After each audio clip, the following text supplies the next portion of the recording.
আসসালামু আলাইকুম। Salma cooking related চ্যানেলে সবাইকে স্বাগত।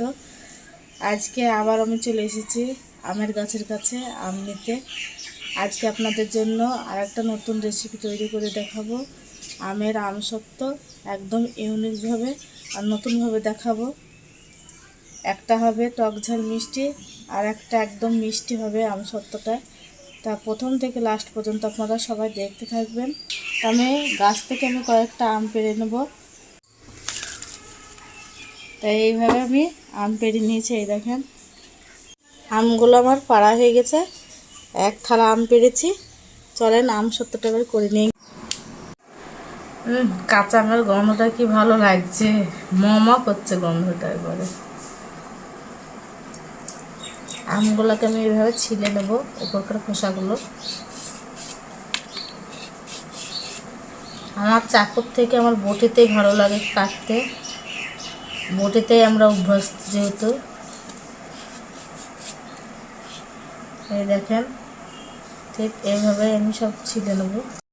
তো এই আমসত্ত্বর জন্য মোটা মোটা আমেরই দরকার ডাসা দেখে, কারণ একদম জালি আমের আমসত্ত্ব খুব একটা ভালো হয় না, এই আমগুলোতে ভালো হয়। তো আবার আর একটা কাটা হয়ে গেল আমার। এই তিনটে আমের থেকে আমি বার করে নিই, যেটা ইউনিকভাবে আমি তৈরি করব সেই আমগুলোই। আর একবার আমি পানি পাল্টি ফেলবো, কারণ কাঁচা আম টাটকা আমে আঠা বার হয়, তাই ভালো করে 2-3 বার ধুয়ে নিতে হবে। আমি 2বার করে ধুয়ে নিয়েছি, আবার আমি পানি দিয়ে নিচ্ছি। এবার আমি কেমনভাবে কেটে নিচ্ছি দেখেন, এইভাবে ঠিক পাতলা করে কেটে নেব। প্রথমে একটু বাদ দিয়ে দেবো এই 2 ধারটা, এগুলো বাদ দিয়ে দেবো। বাদ দিয়ে আমগুলো কিন্তু আমি ফেলবো না, ওগুলোও আমি আলাদা একটা আমসত্ত্ব রেসিপি করব। এবার আমি এবার ঠিক পাতলা পাতলা করে কেটে নেব।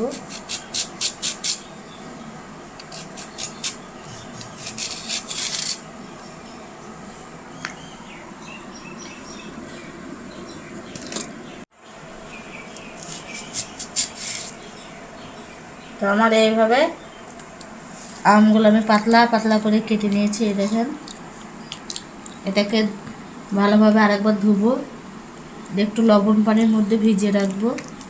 2 রকমের আমসত্ত্ব বানাবো বলেছিলাম, এটা আমি ঝাল ঝাল আমসত্ত্ব যেটা হয় সেটাই আমি বানাবো। তা আমি এগুলো ফেলে নিই এই জন্য, কারণ এগুলো থেকে আমার বানানো হয়ে যাবে।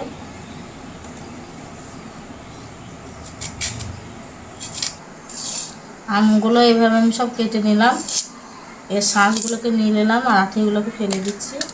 এই দেখেন বেশ অনেকটুকু হয়েছে, এটুকুনাই বেশ আমার আমসত্ত্বটা হয়ে যাবে, কারণ আমি খুব একটা বেশি করব না। এখন যেহেতু আমের সিজন, আমের তো নানান রকম জিনিস আমাকে তৈরি করতে হবে, এক এক করে তৈরি করে তো আপনাদেরকে সব দেখাবই। আগে থেকে আমি 2-3 বার ধুয়েছি আমগুলো। এবার আমি লবণ দিয়ে দেবো 1 চামচ মতো।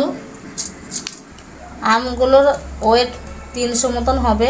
আমি 1 চামচ লবণ দিয়েছি, লবণ পানির মধ্যে এটাকে 5 মিনিট মতন রেখে দেব। লবণ পানিটা দিলাম কারণ আর আমি এতে লবণ মবণ কিছুই দেব না। লবণটা দেওয়ার কারণ হচ্ছে, যখন আমি আমের এই আমসত্ত্বটা তৈরি করব আর কোনো রকম লবণ দেব না। এই পানিটার ভিতরে চুবিয়ে রেখেছি, তাতেই যেটুকু লাগবে এতেই হয়ে যাবে। তাই একটু লবণ পানি দিয়ে এটাকে ভিজিয়ে রেখেছি। 5 মিনিট থাকুক ভিজানো। 5 মিনিট হয়ে গেছে, আমি এবার এগুলো তুলে ফেলবো। এখানে একটা আমি সাদা সুতির ন্যাকড়া নিয়ে নিয়েছি পরিষ্কার। এই ন্যাকড়াটার উপরে আমি আমগুলো একটু উপরকার যে একটু পানি আছে, এই পানিটা যাতে একটু শুকিয়ে যায় সেটাই করব, তাই একটু মেলে দিচ্ছি।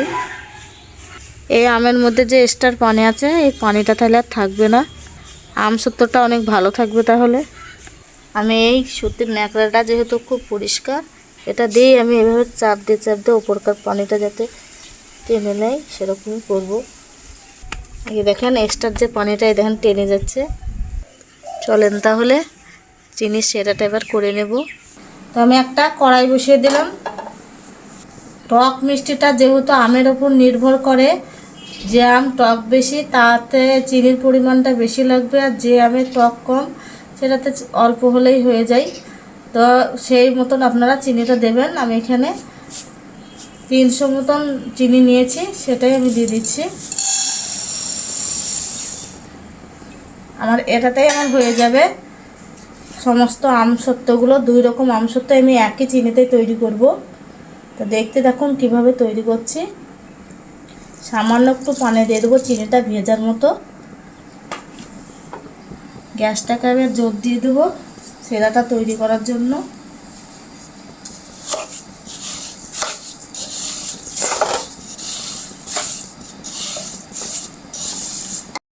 চিনিটা আমি কিছুক্ষণ জাল দিয়ে নিয়েছি। এবার আমি একটু দেখে নেব হাত দিয়ে কেমন হয়েছে। এই দেখুন হালকা একটু চ্যাটচিটে মতন হয়েছে আর কি। এইবার আমগুলো আমি দিয়ে দেবো। এক্সট্রার পানি যেটা ছিল একদম নেই, শুকিয়ে গেছে। এবার আমগুলো আমি দিয়ে দেবো।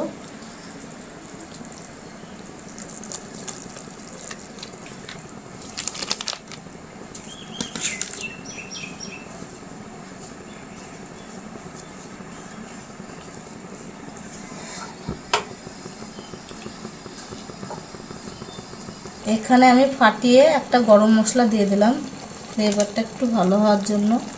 আর এই দেখুন ফুড কালার নিয়েছি, ফুড কালার একটু দিয়ে দিলাম।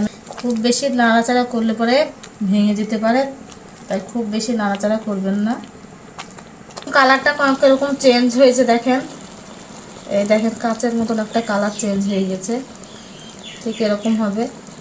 একটু মিডিয়াম টু লোয়ে রাখবেন। এই দেখুন কেমন হয়েছে, দেখেন কত সুন্দর হয়েছে। আমি এইভাবেই ছেঁকে ছেঁকে এইভাবে রসে থেকে তুলে নেব।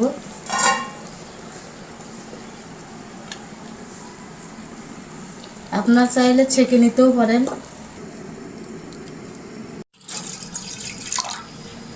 আমসত্ত্ব তৈরি করার জন্য পানি আমি দিয়ে দিলাম। এবার আমগুলোও দিয়ে দেব।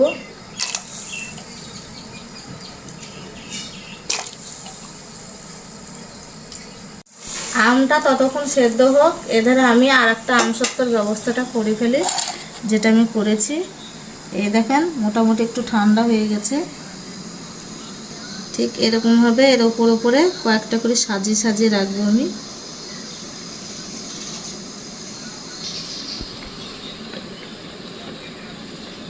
তাই দেখেন এইভাবে আমি একটা একটা করে দিয়ে দিলাম। এইবার আমি একটু চাপ দিয়ে নেব, দের যে রস সেটাকে আমি উপর দিয়ে বার করে নিচ্ছি। আপনারা চাইলে চাকু দিয়ে এটাকে সাইজ করতে পারেন। যদি মনে করেন এটাকে চাকু দিয়ে 4 কোণা করে কাটা যাবে। কারণ আমসত্ত্ব দেখবেন দোকানে যে আমসত্ত্বগুলো পাওয়া যায়, সেই আমসত্ত্বগুলো পিস পিসভাবে থাকে। ঠিক এভাবে ছাড়ালে পরে যেন ছেড়ে যায় এরকম মনে হয়। ঠিক আমি সেই রকম টাইপের করব বলে এরকম প্রস্তুতিটা করেছি। তা আমি ওপরে যে রসটা আছে, রসটা যাতে একটু তাড়াতাড়ি শুকায়, ওই জন্য আমি এখানে চিনি গুঁড়ো নিয়ে নিয়েছি। গুঁড়ো চিনির উপরে দিয়ে দেবো।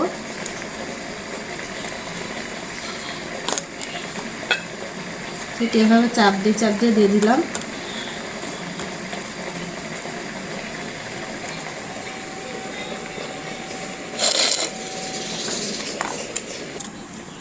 তাই দেখেন এইভাবে ঠিক শেষে আমি চিনির গুঁড়োটা দিয়ে এভাবে কোট করে নিলাম।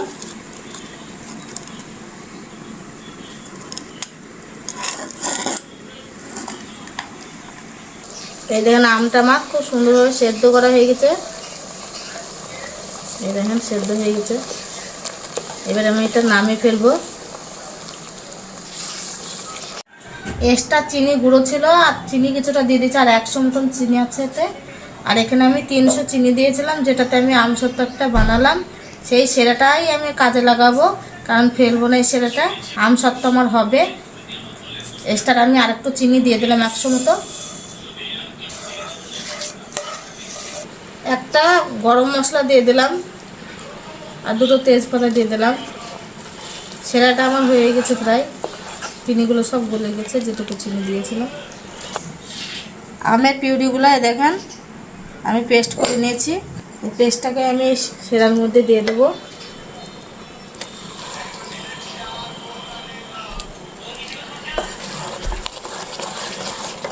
হাফ চামচ মতন বিট লবণ দিয়ে দিলাম, আর 1 চিমটি মতন এমনি খাওয়া লবণ দিলাম, কারণ লবণ বেশি দেবেন না, লবণ আপনাদের স্বাদ মতন দেবেন।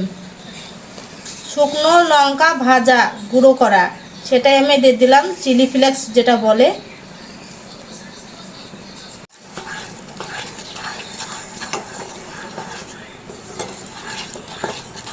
হাফ চামচ মতন লাল লঙ্কার গুঁড়ো দিয়ে দেবো, তাহলে কালারটা খুব সুন্দর আসবে আমসত্ত্বতে। লঙ্কা গুঁড়োটা দেওয়াতে কালারটা খুব সুন্দর এসছে, এই দেখেন। এবার একটু আস্তে করে দিলাম গ্যাসটা, এবার আস্তে আস্তে হোক। ফ্লেভারের জন্য আমি তেজপাতা দিয়েছিলাম, সেই তেজপাতাগুলো আমি এবার তুলে ফেলবো, লবঙ্গটাও তুলে ফেলেছি। এখানে আমসত্ত্বর জন্য আমি 2টো থাল নিয়েছি, স্ট্যান্ডেলের থাল নিয়েছি। এবার একটু করে সরষের তেল দিয়ে দেবো আমসত্ত্বর জন্য।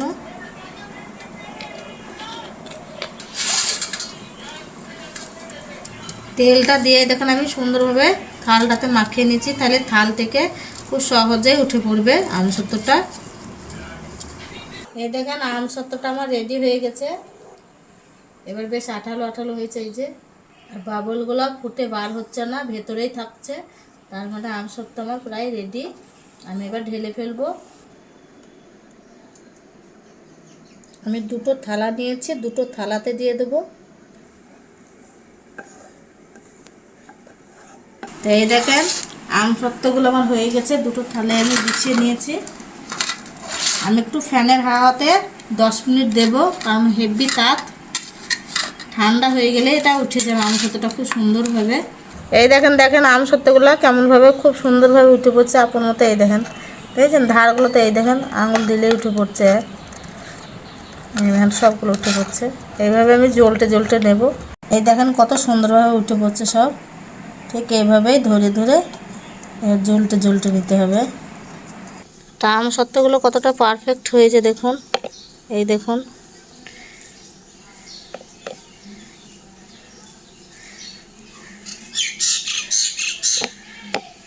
এই দেখেন কত সুন্দর পারফেক্ট হয়েছে দেখেন আমসত্ত্বটা। আমসত্ত্ব আমার কমপ্লিট হয়ে গেছে, এই দেখুন কত সুন্দর লাগছে, কত রসালো। এই দেখেন রসে টইটুম্বুর, টক ঝাল মিষ্টি আমসত্ত্বটাও আমার কমপ্লিট হয়ে গেছে। ঠিক আপনারা এ বাড়িতে এইভাবেই বানাবেন আমসত্ত্বটা।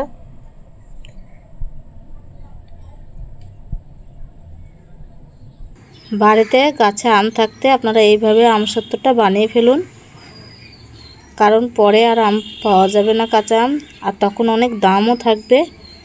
বাবু, সবারই তো খাওয়া হয়ে গেল, আর 3 পিস মতন পড়ে থাকলো, খাও দেখো খেয়ে কেমন লাগে।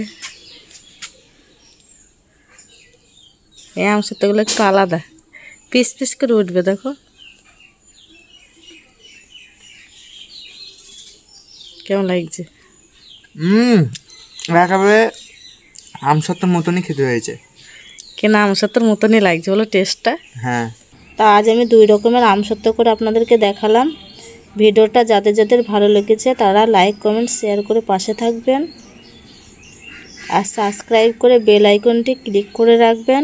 আল্লাহ হাফেজ।